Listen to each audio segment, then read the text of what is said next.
자, 오늘도 함께 하시는 여러분 주님의 이름으로 환영합니다. 오늘도 주님께서 우리에게 복된 날, 또 은혜 주시는 날, 또 함께 해주시는 줄 믿습니다. 찬송가 539장 같이 하시겠습니다. 찬송가 539장 너 예수께 조용히 나가입니다. 539장 같이 찬송하시겠습니다. 너 예수께 조용히 나가 내 모든 짐 내려놓고 주 십자가 사랑을 믿어 죄 사함을 너 받으라. 주 예수께 조용히 나가 내 마음을 쏟아놓으라. 늘은 미리 보시는 주님 그는 은혜를 베푸시리. 주 예수의 은혜를 입어 내 슬픔이 없어지리. 내 이웃을 늘 사랑하여 너 받은 것 거저주라. 주 예수께 조용히 나가 내 마음을 쏟아놓으라. 늘은 미리 보시는 주님 그는 은혜를 베푸시리. 주 예수를 친구로 삼아 늘 내 옆에 모시어라. 그 영원한 생명샘물에 내 마른 목 죽이어라. 주 예수께 조용히 나가 내 마음을 쏟아놓으라. 늘은 미리 보시는 주님 그는 은혜를 베푸시리. 너 주님과 사귀어 살면 새 생명이 넘치리라. 주 예수를 찾는 이 앞에 참 밝은 빛 비추어라. 주 예수께 조용히 나가 내 마음을 쏟아놓으라. 늘은 미리 보시는 주님 그는 은혜를 베푸시리. 아멘. 우리 같이 기도하시겠습니다. 하나님 감사합니다. 오늘도 저희들의 마음을 드리고 또 시간을 드리고 정성을 드립니다. 하나님께서 이 시간 은밀한 중에 저희들 마음속에 찾아와 주셔서 음성 들려주시고 위로하시고 소망 주시는 줄 믿습니다. 말씀을 들을 때에 깨달음을 주시며 결단하게 하시고 기도할 때에 저희들의 기도가 주님 앞에 상달되며 응답받는 기도가 될 수 있도록 인도하여 주시옵소서. 오늘도 성령의 은혜를 부어 주시옵시고 저희들과 동행하고 하나님과 함께하는 복된 날이 될 수 있도록 역사하여 주시옵소서. 감사하며 예수님의 이름으로 기도하옵나이다. 아멘. 자, 성경 말씀 시편 40편 보도록 하겠습니다. 시편 40편 1절부터 5절까지입니다.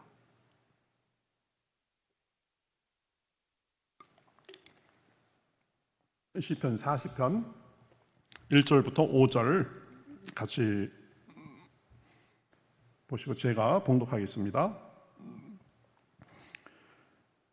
내가 여호와를 기다리고 기다렸더니 귀를 기울이사 나의 부르짖음을 들으셨도다. 나를 기가 막힐 웅덩이와 수렁에서 끌어올리시고 내 발을 반석 위에 두사 내 걸음을 견고하게 하셨도다. 새 노래 곧 우리 하나님께 올릴 찬송을 내 입에 두셨으니 많은 사람이 보고 두려워하여 여호와를 의지하리로다. 여호와를 의지하고 교만한 자와 거짓에 치우치는 자를 돌아보지 아니하는 자는 복이 있도다. 여호와 나의 하나님이여 주께서 행하신 기적이 많고 우리를 향하신 주의 생각도 많아 누구도 주와 견줄 수가 없나이다. 내가 널리 알려 말하고자 하나 너무 많아 그 수를 셀 수도 없나이다. 아멘. 예, 오늘은 우리 시편 40편입니다. 어느덧 우리가 몇 달 동안 우리 시편을 봤는데 40편까지 왔습니다.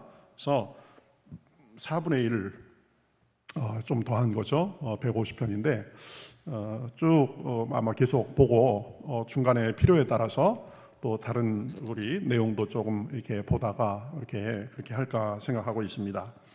시편 40편 참 많은 분들이 1절, 2절 많이 알고 있죠. 내가 여호와를 기다리고 기다렸더니 귀를 기울이사 나의 부르짖음을 들으셨도다. 나를 기가 막힐 웅덩이와 수렁에서 끌어올리시고 내 발을 반석 위에 두사 내 걸음을 견고하게 하셨도다. 자, 참 정말 아주 귀한 그런 고백입니다. 내가 여호와를 기다리고 기다렸더니 귀를 기울이사 나의 부르짖음을 들으셨도다. 주님은 우리가 주님을 부르짖고 또 기다릴 때 응답해 주시는 분이십니다. 근데 그 응답한 내용을 보면 정말 아주 얼마나 귀한지 모르겠습니다. 2절에 나를 기가 막힌 웅덩이와 수렁에서 끌어올리시고 내 발을 반석 위에 두사 내 걸음을 견고하게 두셨도다. 기가 막힐 웅덩이와 수렁에서 끌어올려 주셨다. 그리고 발을 반석 위에 두사 걸음을 견고하게 하셨다. 이렇게 말씀합니다. 주님은 우리의 기도를 들으시고 우리를 위험에서 건져주시는 분이십니다. 기가 막힐 웅덩이와 수렁에서도 건져주시는 분이십니다. 우리가 살다 보면 세상에 이런 일이 어떻게 있을 수 있는가, 이런 일을 당할 때가 종종 있습니다. 더 이상 도저히 안 되겠다, 이게 한계다, 이렇게 생각하는 때가 있습니다. 어떻게 나한테 이런 일이 있을 수 있을까 하는 상황을 만납니다. 그러나 하나님께서는 그러한 상황 속에서도 우리를 건져주시는 분이심을 믿습니다. 우리를 건져주실 뿐만 아니라 우리의 걸음을 견고하게 해 주십니다. 이제 수렁에서 끌어올리셔서 주님께서 반석이 되셔서 우리의 발을 반석 위에 두시고 우리의 걸음을 견고하게 해 주시는 분이십니다. 여러분, 수렁과 반석 굉장히 대비가 되는 그런 표현이죠. 수렁이 뭡니까? 늪지, 수렁. 이거는요, 이 빠지면은요, 자기 힘으로는 도저히 나올 수가 없다라고 합니다. 왜냐하면 몸을 움직이면 움직일수록 계속 밑에서 끌어당기는 것처럼 계속 잠기게 돼 있다라는 것입니다. 여러분, 물 같으면 수영할 줄 아는 사람들은 그 수영으로 이렇게 물가로 나와서 살아올 수 있습니다. 그런데 수렁은요, 한번 빠지면은 자기의 힘으로는 절대로 나올 수가 없다라고 합니다. 차츰차츰 그 속으로 들어가서 흔적도 없이 사라지게 되는 거죠. 그런데 하나님께서는 그 수렁 같은 곳에서 구원의 팔을 내미셔서 우리를 건져주시고, 건져주실 뿐만 아니라 우리의 발을 반석 위에 두신다. 극적인 변화입니다. 야, 내 인생은 정말 수렁 같다. 엉망진창이다. 모든 것이 꼬였다. 모든 것이 이제 다 허세로 돌아간다. 그럴 만한 기가 막힌 상황에서도 하나님께서는 건져 주실 수 있다라는 것입니다. 그래서 내가 언제 수렁에 빠졌었는지, 내가 언제 그렇게 헤매고 다녔는지 모르게 할 정도로 반석 위에 우리의 발을 세워주신다.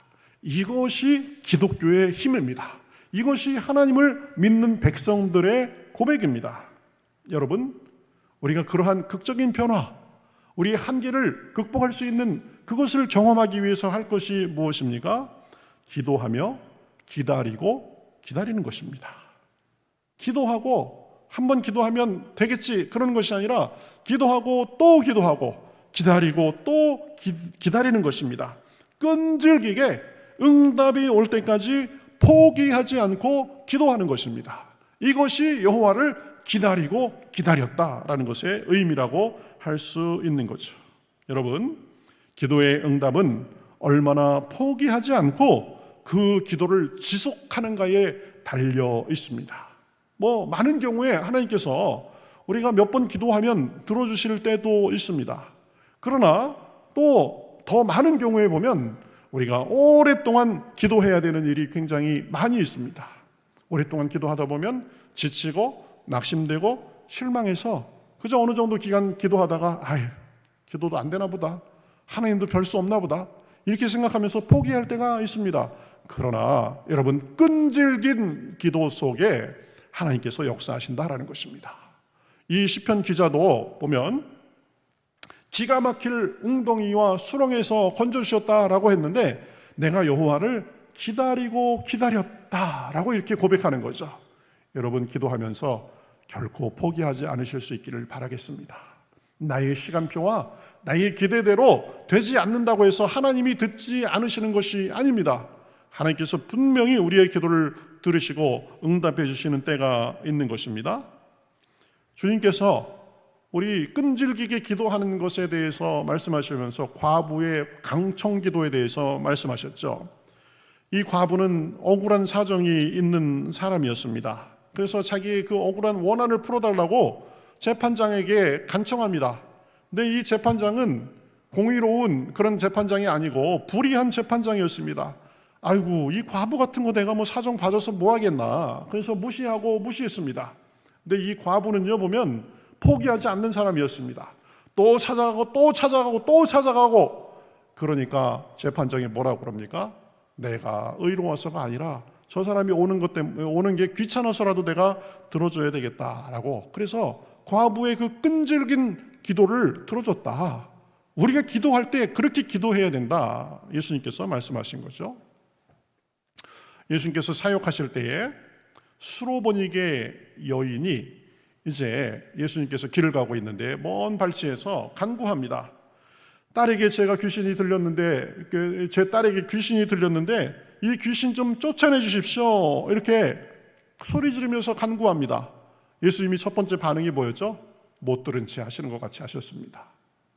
야, 어떻게 예수님이 사랑의 예수님인데 어떻게 못 들은 채 하실 수 있는가? 수로보니게 여인 자존심 때문에 내가 포기하고 말지, 치사하다 이럴 수 있었을 겁니다. 근데 수로보니게 여인은요 계속 간구합니다. 그러니까 이제 예수님께서 마지못해서 하시는 말씀이 뭐라고 말씀하십니까? 자녀의 떡을 취하여 개에게 줌이 마땅치 않다. 완전 개 취급당한 거죠. 그렇죠? 너희 같은 것들은 이 이방인 이런 사람들의 기도를 나는 들을 수가 없다. 나는 내 자녀 이스라엘 백성들만 내가 구원해주고 그 사람들에게만 은혜를 준다. 이런 함의가 있는 말이죠. 자존심 굉장히 상했을 것입니다. 내가 개 취급까지 받아야 되는가? 아마 그랬을지도 모르겠습니다. 그런데요, 이 여인은 자기 딸이 그 귀신 들려서 그렇게 고생하는 것을 안타까워가지고 예수님에게 전혀 아무렇지도 않게 이렇게 반응합니다. 옳습니다. 그런데요, 개들도 주인의 상에서 나오는 부스러기를 먹고 살지 않습니까? 나를 좀 불쌍히 여겨주십시오. 제가 개 취급받아도 좋습니다. 제 부스러기라도 주님께서 좀 주시는 은혜를 주십시오. 이렇게 말을 한 거죠. 그러니까 예수님께서 깜짝 놀라면서 뭐라고 말씀하셨습니까? 내 믿음이 크도다. 내가 이 말을 하였으니 내 소원대로 되리라 하면서 들어주신 것을 알 수 있습니다. 여러분, 수로보니게 여인이 어떻게 그 딸에 대해서 도움을 받을 수 있었습니까? 끈질긴 기도, 끈질긴 간청, 그것이 예수님께 상달된 것입니다. 구약에 보면 한나가 있죠. 사무엘의 엄마. 이 한나는 이제 자식이 오랫동안 없었습니다. 이 분인나가 그래서 이 한나를 구박하고 괴롭히죠. 그래서 자식 없는 것도 서러운데 괴롭힘 당하고 구박당하니까 하나님 앞에 기도합니다. 제게 자식을 주십시오. 그래가면서 간절히 기도합니다. 아마 얼마나 오랫동안을 기도했는지 모르겠어요. 근데 한나가 마음도 지치고 몸도 지치고 어느 날은 기도하던 중에 쓰러져서 엎드려서 그냥 온몸에 힘이 다 빠져가지고 입만 달싹달싹 하듯이 그렇게 기도를 합니다. 정말 힘들 때 되면 그런 것 같아요. 소리도 안 나옵니다. 그러니까 입이라도 움직여야 되겠다 싶어서 입술만 달싹달싹 하고 있는 그런 정도로 기도할 정도로 한나는 하나님 앞에 기도했습니다. 그러니까 하나님께서 사무엘을 아들로 주신 거죠. 여러분, 우리도 어려움 속에서 불가능한 상황 속에서도 기도하고 간구하면 하나님께서 들으시는 줄 믿습니다. 기다리고 기다렸더니 주님께서 나의 기도를 들으셨도다.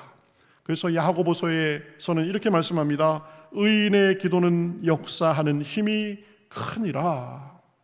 하나님의 사랑받는 백성, 하나님의 구원받은 백성의 기도하는 것 하나님께서 들어주고 크신 역사로 함께 해주신다라는 것입니다. 그래가면서 야고보서 5장 17절에 보면은요, 엘리야에 대해서 이렇게 말합니다. 엘리야는 우리와 성정이 같은 사람이로되 그가 비가 오지 않기를 간절히 기도한즉 3년 6개월 동안 땅에 비가 오지 아니했다. 이렇게 말합니다. 엘리야가 무슨 대단한 능력이 있고 우리보다 원래부터 다른 사람이고 그래서 그런 것이 아니다. 우리와 성정이 같은 자로되 우리하고 똑같은 사람이다. 그런데 간절히 기도하니까 이스라엘 땅에 3년 6개월 동안 비가 내리지 않도록 하는 그 역사를 이루었다라는 거죠. 그렇죠? 엘리야가 우리와 다른 사람이 아니다. 간절한 기도, 끈질긴 기도로 그렇게 그러한 역사를 이루어 주셨다라는 것입니다. 여러분, 우리가 살면서 기가 막힐 웅덩이와 수렁 같은 상황을 만날 수도 있습니다. 제가 지금 심정이 그렇습니다. 제가 지금 깊은 웅덩이와 수렁에 빠진 것 같습니다. 이렇게 생각하는 사람도 있을지 모르겠습니다. 포기하지 말고 주님 앞에 구하고 구하실 수 있기를 바랍니다. 기다리고 기다리시기를 바랍니다. 그러면 마침내 우리를 그 깊은 웅덩이와 수렁 같은 곳에서 건져주시는 줄 믿습니다. 우리의 발을 반석 위에 두시는 줄 믿습니다. 주님께서 왜 우리의 기도를 들어주시는가? 주님의 성품 때문에 그렇습니다. 주님은 인자하신 분이십니다. 긍휼이 많으신 분이십니다. 11절에 보면 그렇게 표현하고 있죠. 주님은 인자하시고 우리를 불쌍히 여겨주셔서 암탉이 새끼를 품는 것 같이 우리를 품어주시는 분이시다라는 거죠. 우리의 어려움, 우리의 안타까운 사정을 못 본 채 하시는 분이 아니라 불쌍한 사람을 보면, 어려운 사정에서 신음하는 사람을 보면 긍휼히 여겨주시고 인자함으로 도와주시는 분이시다라는 것입니다. 주님은 인자하시고 긍휼이 많으실 뿐만 아니라 능력이 많으신 분이십니다. 그래서 16절에서는 이렇게 말씀합니다. 주를 찾는 자는 다 주 안에서 기뻐하게 하시고 주의 구원을 사랑하는 자는 주의 위대하심을 경험케 하는 분이다 라고 말합니다. 주님은 우리를 불쌍히 여길 뿐만 아니라 우리 불쌍히 여기면서 우리를 도우실 수 있는 능력이 있으신 분이다. 그래서요, 5절에 보면 그 능력을 경험한 후에 이 시편 기자는 이렇게 말씀합니다. 여호와 나의 하나님이여, 주께서 행하신 기적이 많고 우리를 향하신 주의 생각도 많아 누구도 도와 견줄 수가 없나이다. 주님과 비교할 사람이 없다. 보면 주님께서 도와준 것, 주님의 그 능력, 이것을 견줄 자가 없다라는 거죠. 그래서 이렇게 말합니다. 내가 널리 알려 말하고자 하나 너희 너무 많아 그 수를 셀 수도 없나이다. 하나님께서 나를 도와주시고 기가 막힌 웅덩이와 수렁에서 건져주시고 지금까지 공급해 주시고 도와주신 것을 쭉 살펴보니까 내가 그것을 사람들에게 좀 대표적인 몇 개만을 자랑해야 되겠다라고 이렇게 쭉 세보니까 너무 많아서 그 수를 셀 수도 없나이다. 그렇죠? 하나님은 셀 수 없을 정도로 기적을 베푸실 수 있는 분이십니다. 우리는 과거의 일은 쉽게 잊어버리는 경향이 있습니다. 현재의 일이 커 보이고요, 미래의 일은 불안해 보이는 것이 우리 사람의 속성입니다. 그런데요, 현재에 내가 깊은 웅덩이와 수렁 가운데 빠져 있다라고 생각될 때 지나온 세월 동안에 하나님께서 우리에게 베풀어 주신 은혜를 생각해 보면 이것도 넘어가리라 라는 그런 확신이 많이 듭니다. 지금 시편 기자가 그거 얘기하는 거죠. 주님께서 나에게 베풀어 주신 그 놀라운 기적과 은혜를 쭉 세보려고 하니까 셀 수도 없을 정도로 많나이다. 우리가 하는 고백이 그거 아닙니까? 보면 현재 어려워서 주여 주여 하다가 보면 과거에 하나님께서 어떻게 해줬는가를 쭉 회상하게 됩니다. 그러면 하나님께서 그 순간에도 도와줬고 그 어려운 지경에서도 구해주셨고 지금 보면 참 정말 험한 산과 골짜기를 넘어온 것이 다 하나님의 은혜구나라는 걸 깨닫게 되는 거죠. 하나님은 인자와 긍휼로 그 크신 능력으로 우리를 지금까지 인도해 오셨습니다.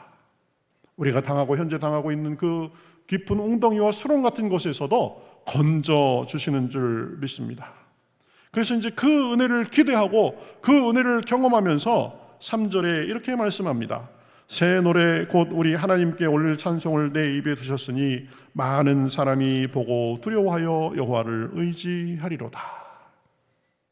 여러분, 우리가 걱정과 두려움을 넘어서 하나님께서 우리를 지금까지 인도해 오신 그 인자하심과 긍휼과 자비와 능력을 우리가 묵상하면서 그것을 받고 사는 존재입니다. 그러면서 우리는 하나님을 찬송하는 거죠. 그렇죠? 그분으로 인해서 공경에서 벗어나고 찬송하게 하시고 사람들이 보고 주님을 두려워하고 의지하게 하는 정도로까지 우리를 이끌어 주시는 분이심을 믿습니다. 구약에 보면 우리에게 죄 대신 화관을 주시고 슬픔 대신 희락의 옷을 입혀주시고 근심 대신 찬송을 주셨다라고 말씀하십니다. 깊은 웅덩이와 수렁, 그것이 우리 인생의 끝이 아닙니다. 하나님은 거기에서 우리를 건져주셔서 역전의 은혜를 주실 수 있는 분이십니다. 그래서 우리가 언제나 어디서나 늘 신경 쓰고 해야 될 것이 무엇입니까? 4절입니다. 여호와를 의지하고 교만한 자와 거짓에 치우치지는 자를 돌아보지 아니하는 자는 복이 있도다. 우리가 기쁠 때나 슬플 때나 깊은 웅덩이에 빠졌던 것 같을 때나 내가 지금 잘 나가서 아주 우쭐할 그런 상황에서든지 언제나 우리가 기억할 것, 주님을 의지하는 것입니다. 주님, 내가 인생을 내 힘으로 사는 것이 아닙니다. 주님, 내가 잘 나갈 때도 교만하지 않도록 인도하여 주시옵소서. 주님을 섬기고 삶의 최우선을 늘 주님을 삼을 수 있도록 인도하여 주시옵소서. 그렇게 사는 거죠. 여호와를 의지하고 교만과 거짓에 치우치지 않는 삶, 이것이 복된 삶인 줄 믿습니다. 그럴 때에 우리 인생에 기복이 없이 늘 하나님의 도우심과 은혜 가운데 평안 가운데 거하게 하시는 줄 믿습니다.